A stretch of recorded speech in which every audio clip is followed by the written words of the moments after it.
की शुरुआत में गाड़ी में एक परिवार को दिखाया जाता है जिसमें हस्बैंड का नाम गाय और वाइफ का नाम प्रिस्का है।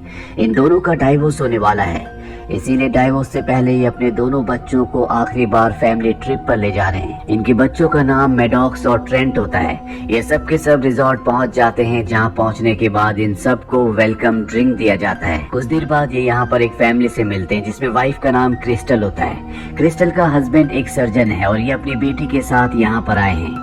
अब जब ये सब के सब बैठे होते हैं तभी रिजॉर्ट का मैनेजर इनके पास आता है और इन्हें सजेस्ट करता है कि यहाँ पर एक बहुत खूबसूरत बीच है, इन्हें उस बीच पर जाना चाहिए। अब यहाँ पर रिजॉर्ट का जो मैनेजर है उसके साथ यहाँ पर उसका एक नेफ्यू भी रहता है। मैडॉक्स और ट्रेंट की उससे दोस्ती हो जाती है और ये आपस में एक मैसेज डिकोडिंग का गेम भी खेलते हैं। अगले दिन ये सब के सब उस बीच की तरफ निकल पड़ते हैं। इनकी गाड़ी घने जंगल से होते हुए बीच तक पहुँच जाती है जो कि बहुत ही खूबसूरत होता है।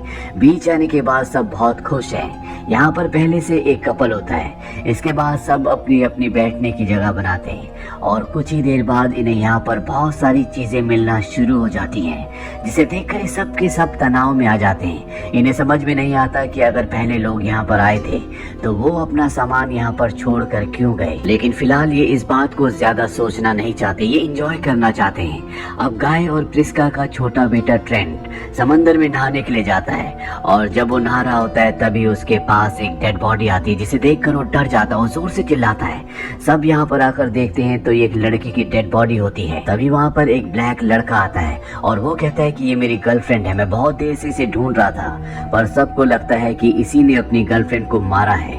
तभी यहाँ पर सर्जन की वाइफ आती है और कहती है कि तुम्हारी मॉम को कुछ हो गया। सबके सब वहाँ पर जाते हैं तो देखते हैं कि सर्जन की मॉम की मृत्यु हो गई होती है और हैरानी की बात ये होती है कि अचानक से उनकी उम्र बढ़ गई थी जिस वजह से उनकी मृत्यु हुई। लेकिन ऐसा कैसे हुआ किसी को कुछ भी समझ में नहीं आता। अब जब सबका ध्यान सर्जन की मॉम की तरफ होता है तभी ब्लैक लड़का यहाँ से भागने की कोशिश करता है। सर्जन को उस पर शक है, वो उसके पीछे भागता है। ये दोनों के दोनों चट्टान के बीच में बने हुए रास्ते की तरफ भाग चलते हैं और तभी इन दोनों के सर में बहुत जोर से दर्द होता है। ये दोनों के दोनों बेहोश हो जाते हैं और जब इन्हें होश आता है तो ये वापस बीच पर होते हैं। किसी को यहाँ पर कुछ समझ नहीं आ रहा कि यहाँ हो क्या रहा है। प्रिस्का अपने बच्चों के लिए चिंतित होती है, इसीलिए वो अपने बच्चों को ढूंढने लगती है जो उसे कहीं भी नहीं दिखते।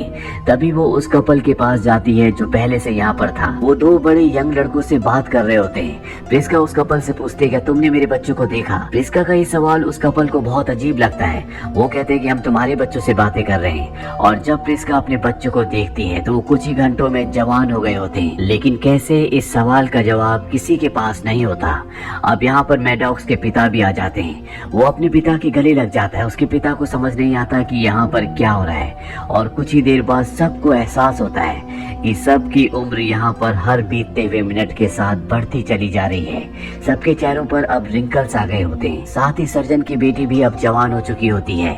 यहाँ पर सर्जन को जो कुछ भी हो रहा है इसके पीछे उस ब्लैक आदमी का हाथ लगता है। वो उससे उसका नाम पूछता है। वो बताता है कि मेरा नाम रैपर है।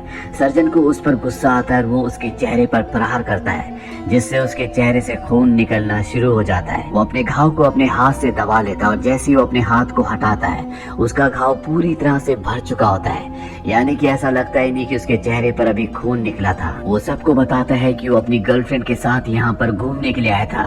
फिर अचानक से उसकी गर्लफ्रेंड गायब हो गई और आखिरी में उसकी डेड बॉडी मिली। अब यहाँ पर सबको समझ में आ चुका है कि इस बीच पे कुछ तो ऐसा हो रहा है जो कि नॉर्मल नहीं है। ये कैलकुलेशन लगाना शुरू करते हैं और इन्हें समझ में आ जाता है कि इस बीच में बीतने वाला हर एक आधा घंटा 1 साल के बराबर है और अगर ये 24 घंटों के अंदर यहाँ से नहीं निकले तो इन सब की उम्र 48 साल बढ़ जाएगी, जिससे इन सब की मौत हो जाएगी। अब ये किसी न किसी तरह से इस बीच से निकलना चाहते हैं लेकिन किसी को नहीं पता कि ये यहाँ से कैसे निकल सकते हैं। और तभी प्रिस्का के पेट में दर्द होता है और वो बेहोश हो जाती है।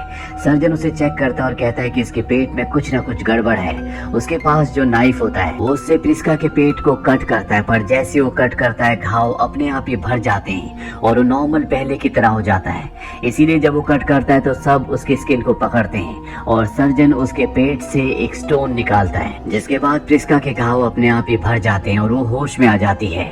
अब यहाँ पर जो ब्लैक लड़का होता है जिसकी गर्लफ्रेंड की यहाँ पर मौत हो गई है, वो अपनी गर्लफ्रेंड की डेड बॉडी को देखने के लिए जाता है, पर जब वो उसके पास जाता है तो पूरी तरह से हैरान हो जाता है, क्योंकि उसकी गर्लफ्रेंड की बॉडी अब एक स्केलेटन बन चुकी होती है। और ये हिसाब लगाते हैं कि एक डेड बॉडी को स्केलेटन बनने में कम से कम 7 साल लगते हैं, यानी कि इन्हें यहाँ पर 3.5 घंटे हो चुके हैं और इन सब की उम्र 7 साल बढ़ चुकी है। वहीं ट्रेंट को दिखाया जाता है जो सर्जन की बेटी के साथ टेंट के अंदर गया था, और जब ये दोनों बाहर आते हैं तो सर्जन की बेटी प्रेग्नेंट होती है और कुछ ही देर बाद वो एक बच्चे को जन्म भी दे देती है। यहाँ पर सब कुछ बहुत तेजी से बीत रहा होता है। सर्जन उस ब्लैक लड़के को मार देता है क्योंकि उसे उस पर शक था। साथ ही सर्जन की बेटी ने जिस बच्चे को जन्म दिया था उसकी भी मृत्यु हो जाती है। साथ ही इस बीच में जो कपल पहले से था उसमें जो मेल होता है उसकी डेड बॉडी पानी में मिलती है और ठीक इसके बाद उसकी पत्नी को दौरा पड़ता है जिससे उसकी मृत्यु हो जाती है। सर्जन की बेटी अब यहाँ से निकलना चाहती है, इसीलिए चट्टान पर चढ़ना शुरू कर देती है, पर जैसी वो ऊंचाई पर जाती है उसके सर में दर्द होना शुरू हो जाता है, जिस वजह से वो ऊंचाई से गिर जाती है और उसकी मौत हो जाती है। अब जैसे जैसे यहाँ पर वक्त बीत रहा होता है सबकी उम्र लगातार बढ़ती चली जा रही होती है और इसी तरह से रात हो जाती है। रात को सर्जन जो अपना दिमागी आपा खो चुका है वो प्रिस्का के हस्बैंड पर अटैक कर देता है, लेकिन प्रिस्का अपने हस्बैंड की मदद करती है। ये सब के सब आपस में लड़ते हुए घायल हो जाते हैं। इसके बाद ये सब एक केव में जाते हैं जहाँ पर सर्जन की वाइफ पहले से होती है, लेकिन अब वो बहुत ज्यादा बीमार है। बीमारी के कारण उसकी मृत्यु हो जाती है और सुबह दिखाया जाता है कि सब के सब मारे जा चुके हैं। बस यहाँ पर मैडॉक्स और उसका भाई ट्रेंट बचे हुए हैं। इन्हें समझ नहीं आता कि इन्हें यहाँ से कैसे निकलना चाहिए।